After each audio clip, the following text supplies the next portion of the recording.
Donc une fois c'est édicté, je sais qu'il y en a, ils vont me demander, alors on lit avec quelle intention quand on lit. Donc la première c'est que Allah Azza wa Jal guérisse le malade, ou si c'est nous le malade en l'occurrence, que Allah Azza wa Jal il nous guérisse. Après c'est vrai que si par exemple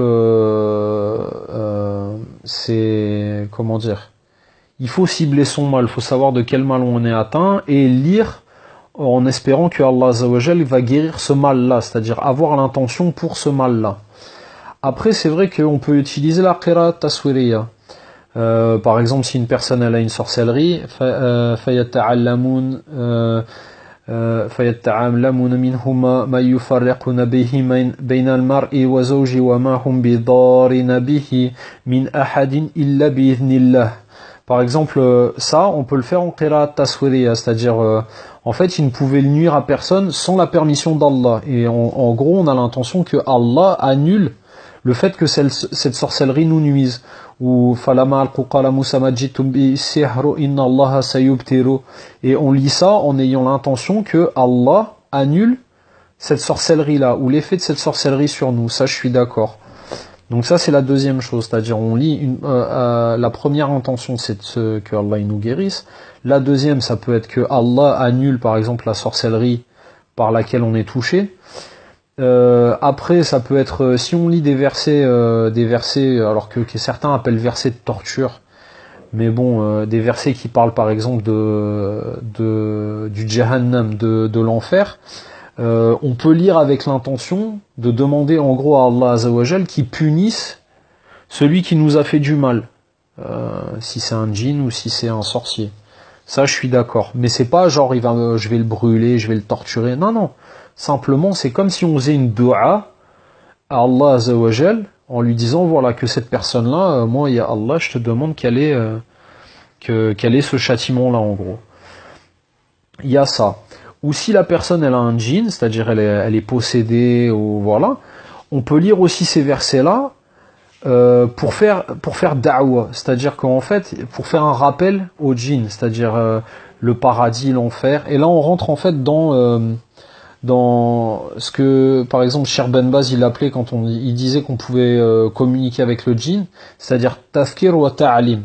C'est-à-dire que par ce biais-là, en fait, on peut lui faire des rappels sur la religion, sur la ilaha illallah Muhammadan Rasulullah, sur le paradis, sur l'enfer, sur ses obligations. Et ça. Mais voilà, on sort pas de ça. C'est pas on lit avec genre je vais le brûler. En fait, des fois, moi j'ai l'impression qu'il y a certains roqat, c'est comme s'ils jouent à la PlayStation, quoi. En gros, ils font des combos, quoi. Tiens, je te brûle, tiens, je te fais ça. Et ça a aucun fondement dans la ruqya. Même dans la qiraat taswiriya, je pense que après Allah Alem, mais moi je pense que ça c'est une intention qui est pas contenue dans le sens de ruqya. Donc partir déjà avec cette intention là, ça fausse les choses. Après Allah Alem. Donc c'était une petite réflexion que j'avais. Personnellement, je vous engage à essayer. C'est-à-dire à moins vous axer sur les causes. Quand je dis les causes, c'est les moyens, c'est-à-dire les huiles coranisées. Je vous dis pas d'abandonner les traitements, c'est pas ce que je vous dis. Hein. Moi, je vous dis de lever un peu le pied dessus, c'est-à-dire de pas chercher à tout prix le produit miracle, le truc qui va faire la combinaison qui va, voilà. Mais surtout de vous focaliser, de prendre le plus de temps sur la lecture et les postillons. Donc lire et de temps en temps vous postillonnez dans vos mains, vous frottez la tête, vous frottez les bras, vous frottez le torse, les jambes et tout. Donc voilà. Et faire ça régulièrement, tous les jours. Une demi-heure, 3/4 d'heure. Voilà. Au moins faire ça, une demi-heure, 3/4 d'heure.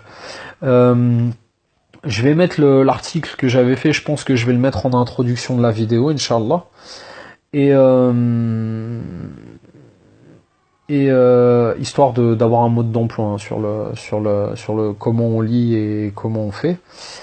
Mais je pense que c'est un truc important et Inch'Allah, je pense que si des gens font ça, c'est-à-dire reprendre la base de la ruqya, le asl, remettre les bonnes intentions, pas partir dans des trucs délirants, mais plutôt se retourner vers Allah Azza wa Jal avec un tawakkul qui qui est sincère, et une façon de faire qui colle plus à la méthodologie du prophète alayhi salatu wassalam, de ce qu'ont connu les compagnons et de ce qu'ont fait les salafs, plutôt que dans des trucs qui sont plutôt actuels et en fait qui n'ont pas de base. Inch'Allah, je pense que beaucoup d'entre vous verront des résultats, mais il faut le faire sérieusement, c'est-à-dire que voilà, il faut vraiment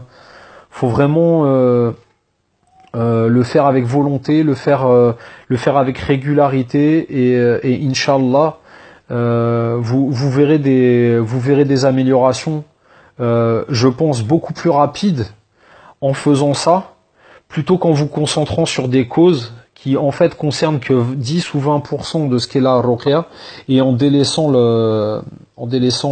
comment dire, la base, le asl de ruqya. Voilà. Qu'Allah vous préserve, qu'il guérisse tous les malades de la communauté de Mohammed sallallahu alayhi wa sallam.